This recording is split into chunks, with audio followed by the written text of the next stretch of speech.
একটু খেয়াল করে দেখবেন আপনার ঘামগুলা কিন্তু কখনো চোখে আসে নাই।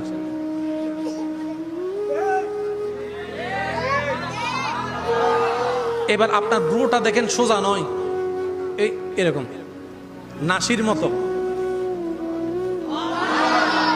ব্রোটা কখনো সোজা হয় না।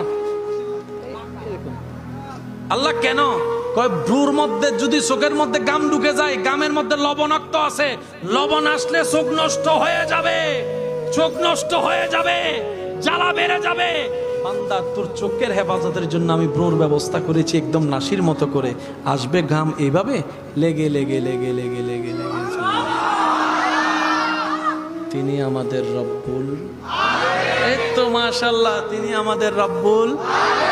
আপনার দাঁতগুলো আপনি খেয়াল করে দেখলে দেখবেন সামনের দাঁত এরকম, একটু ডাইনে যান, একটা মঞ্চে দাঁত পাবেন। জিব্বা লাগান, মঞ্চে দাঁত কয়টা? যেটাতে জিব্বা লাগাইছেন ওইটা বলেন কয়টা? ঠিক এই বরাবর নিচে আরেকটা দেখেন মঞ্চে আছে, একটু সাইডে যান। ফাতাইজে প্রথমের গুলো এরকম খোদালোর মতো, ডাইন সাইডের একটু ডাইনে একটু বামে গেলে দেখবেন স্ক্রুবের মতো ফেরাক ফেরাক ফেরাক। এর পাশে যান ফিরের মতো। ও আল্লাহ, এতগুলা দিলা কেন? রব বলে যে তোর ভালোর জন্য দিছি।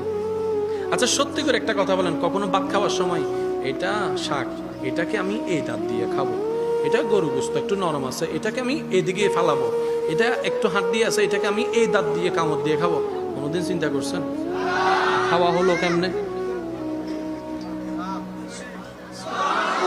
যদি আপনি মনোযোগ দিয়ে খাওয়া শুরু করেন, 20 মিনিটের খাওয়া আপনার 1 ঘন্টা শেষ করতে পারবেন না। আপনার খাবার অনুযায়ী অটোমেটিক জিহ্বা যখন খাবারটা লাগে, এই জিহ্বাই মাপ বুঝে আপনার খাবারটাকে সেদিকে ফেলে দেয় যেদিকে যে দাঁতের দরকার।